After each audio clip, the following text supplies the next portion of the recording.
Eu sou da terceira turma, né? Então há muito tempo. Eu vou contar um pouco da história, de como foi a carreira e como que eu virei consultor, né? Como que acabou com a consultoria.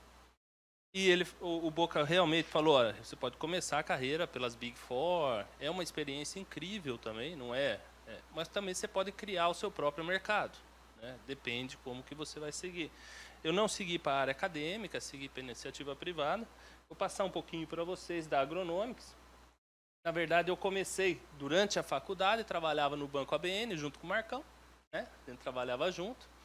E no último ano de faculdade, eu voltei e quis ir para o agronegócio, que era desde quando eu gostava do agronegócio, né? Então fui trabalhar numa usina, fiquei 8 anos numa usina chamada Açucareira Corona. E lá nessa usina, uma coisa que a gente viu, ou que percebi durante os 8 anos que eu fiquei lá, que existia um nicho de mercado, que é justamente a gestão do risco da usina. Geralmente o que a gente estava falando era gestão de riscos de mercado, vou explicar um pouquinho,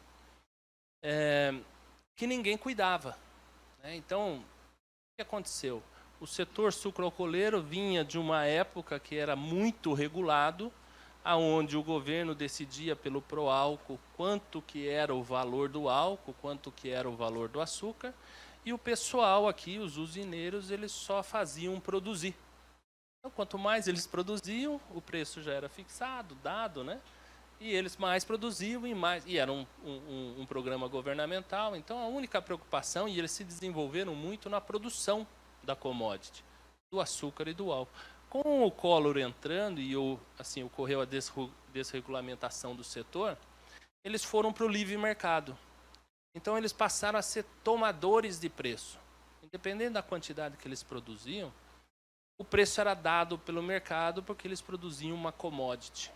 E foi aquele fuzuê. Na verdade, ninguém sabia quanto vender, o mercado subia, descia, volatilidade muito grande, até que a gente viu que isso era um problema para as usinas. Porque 100% da receita das usinas era proveniente tinha volatilidade ou a variação do preço da commodity. Então, um ano era muito rico, um ano muito pobre, um ano muito rico, um ano muito pobre. O que aconteceu? Essa gestão de risco que foi feita na usina, eu chamei um professor aqui da USP, o Marcelo Rabá, professor nosso, e a gente criou o mesmo modelo na usina da gestão desse risco, que na verdade, se você for ver assim, o banco, o dólar sobe, o banco ganha dinheiro, o dólar cai, o banco ganha dinheiro, o juros sobe, o banco ganha dinheiro, os juros caem, o banco ganha dinheiro. Então, ele também vive com essa incerteza. No ramo acadêmico, a gente chama isso tomada de decisão em ambientes incertos, né? Ele também tem essa mesma. Os bancos são regulados pelo Banco Central e o Banco Central determina quais são as regras de gestão de risco para as instituições financeiras. Então, o que acontece? Se quebrar um banco hoje, qual que é o problema? Bom, no 5% do capital do banco, os outros 95% é captação do mercado. Então, o que acontece? Pode criar uma convulsão social, se quebrar o Bradesco, corrida de banco, isso é um probleminha. Então, tem essa parte de gestão de risco para regulamentar.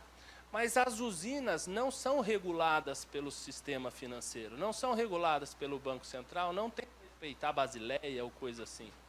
Então, o que as usinas fazem? Elas têm a exposição, mas não a obrigação de gerenciar o risco. Então, nós importamos do setor financeiro a mesma metodologia, eu e Rabá, e implementamos na Açucareira Corona foi a primeira área de gestão de risco de mercado para uma agroindústria. Trabalhei mais um tempo lá nessa usina, implementamos, saiu na Gazeta Mercantil, um negócio super legal.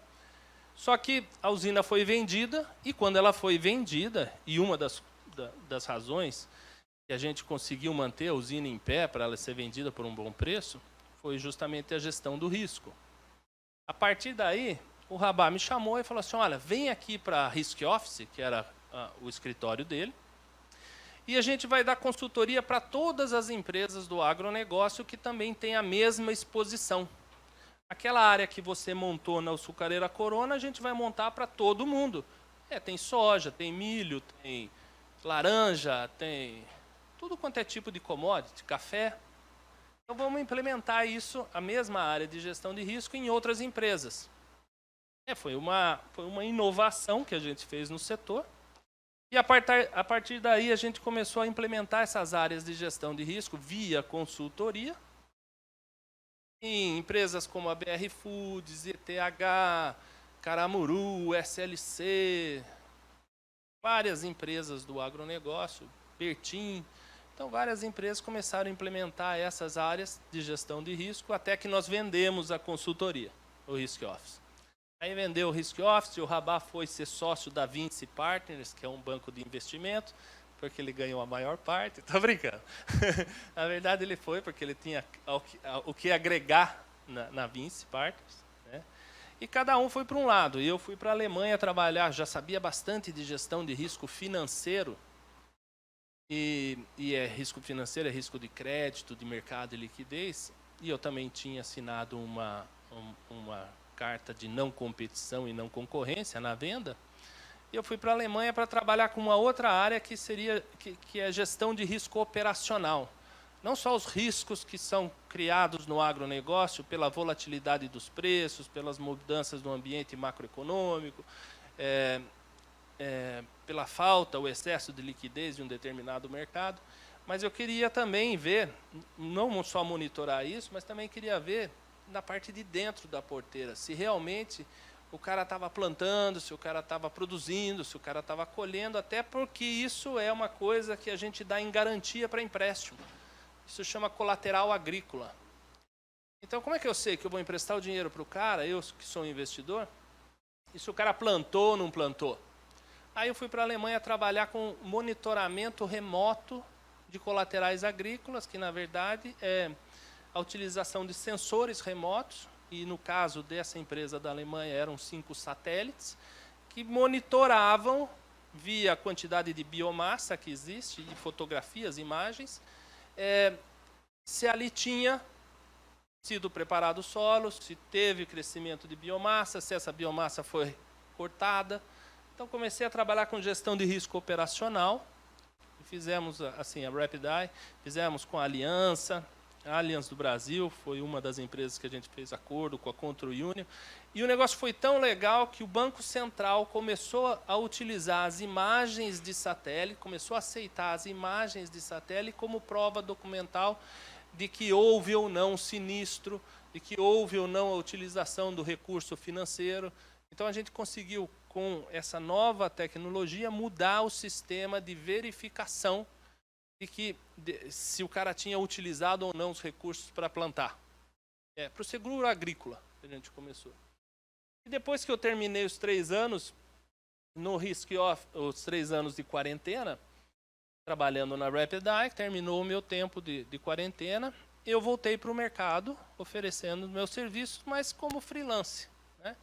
Então, as tradings, os bancos, eles olham e falam, estou precisando, no caso da CGG Trading, que é a Cantagalo General Grains, é uma empresa do Josué de Alencar, da Coteminas, a Sojitsu, que é um japonês, né, uma empresa japonesa, e uns produtores de soja. Então, o que acontece? Eles que precisavam melhorar o comitê de risco deles, né? Então, o Fernando vai fazer parte do comitê de risco. Então, é um representante dos brasileiros, um representante da Sojitsu, um representante dos fundos, e daí o comitê de risco precisa ter uma... Então, fui fazer parte do comitê de risco da CGG. Também, depois, o que aconteceu na CMA, fui indicado pela Zarnico Sugar para implementar toda a área de gestão de risco corporativo da usina. Trabalhei 1 ano lá, implementei, entreguei com a chave na mão, contratei auditor, entrego o projeto inteiro na mão. E depois fui para a EDF-MAN, que queria implementar uma área de consultoria. Aqui na CGG eu era o membro do comitê de risco, na CMA, superintendente de risco. Na EDF-MAN era o head de advisory deles, que queria uma área para ensinar os produtores a utilizar os derivativos que eles comercializavam. Mais ou menos isso. E depois da EDF-MAN, ele falou, quer saber de uma coisa? Vamos montar a própria consultoria. Quem sabe a gente não faz que nem o Risk Office, né? Então a gente monta a consultoria do zero, né? E quem sabe daqui a alguns anos essa consultoria não vale alguns milhões de alguma coisa. Em vez de ficar fazendo trabalho para os outros, de consultor, freelance. E quando eu falo freelance, não é assim, eu vou fazer um projetinho ali que vai demorar 2, 3 meses. Esse trabalho que você é indicado por algumas empresas para que resolva um problema na área que você tem especialidade, que é a gestão do risco, ele faz a diferença. E projetos que a gente está falando projetos enormes, né? Projetos com recursos bem razoáveis. E por que o agronegócio, né, no final da história? Né? Por que Fernando, por que você foi no agronegócio? Saiu do banco, foi para o agronegócio? Né? Porque essa área que é a área que mais cresce no Brasil, que representa uma parcela significativa do nosso PIB, né? E porque ele é pop, né? Porque está na moda. Né? Por que não? E também porque aí tem tudo que a gente precisa. Tem trade finance, tem captação de recursos, tem agricultura de precisão. Tudo que tem de mais moderno hoje tem no agronegócio. Isso que é fronteira de conhecimento, hoje é agronegócio. Então a gente tem que começar a prestar atenção que o agronegócio já deixou de ser o Chico Bento, né? E já passou a ser alguém respeitado. Tem muita coisa para se fazer. Tanto que o agronegócio foi reconhecido aí pela Revista dos Ricos, né, da Forbes, a máquina que move o Brasil foi em 2018. Continua sendo a máquina que move o Brasil. Então, o agronegócio é o único que cresce. E uma coisa que é mais interessante é que, independente desse sucesso todo que o agronegócio fez, ele até 2050 tem que se reinventar e dobrar esse sucesso.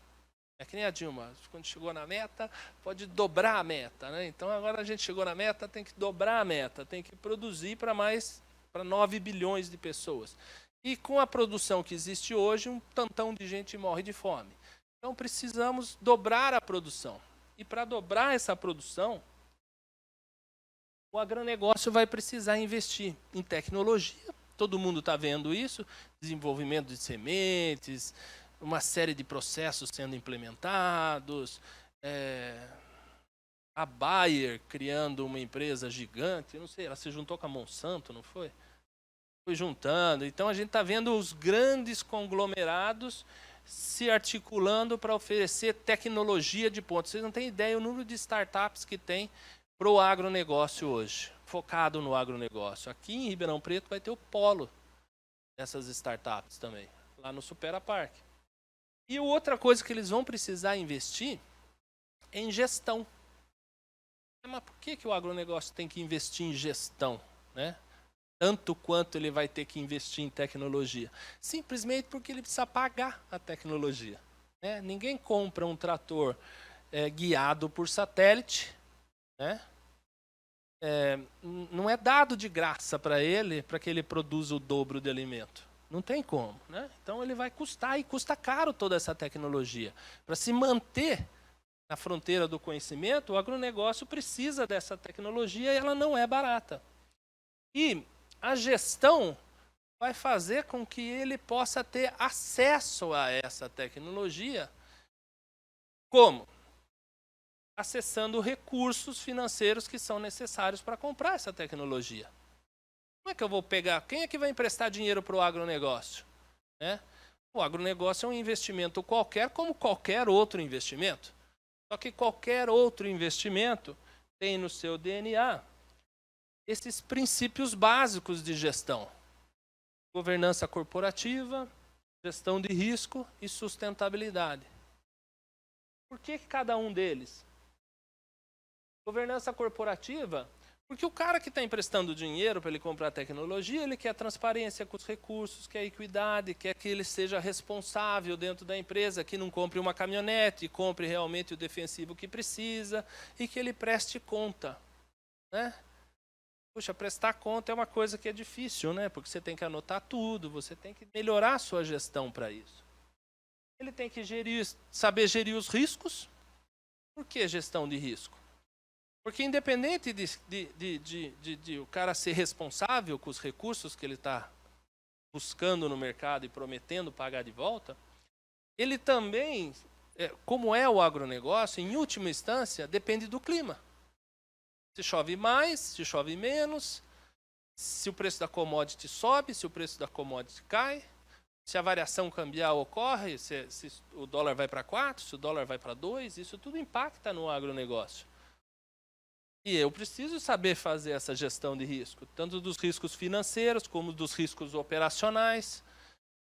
Outro dia eu vi um vídeo no YouTube, né, que tinha um cara com um trator passando assim, que nem louco, e aquele fogaréu queimando a lavoura inteira e ele criando um pedaço assim para não pular para o outro lado do fogo, né? Putz, isso aí é climate change, né? É o problema do CO2, né? É o problema das mudanças climáticas. Riscos estratégicos. Será que eu tenho que naquela minha área eu vou botar cana? O que eu faço para os próximos 20 anos na minha região aqui, né? Eu vou continuar plantando cana? O carro elétrico vem, não vem? Vou transformar isso num confinamento enorme para suprir proteína? Amanhã já está vendo, a gente já viu no Fantástico, tem gente fazendo bife em laboratório, já não vai precisar mais de vaca. Então, isso aí também faz parte, tem que saber. E na verdade, o investidor, o que ele quer? Ele quer sustentabilidade, ele não quer botar o dinheiro aqui para produzir alimento para amanhã. Ele quer que produza alimento para os próximos 500 anos. Porque ele tem que comer, não é só para os próximos 50.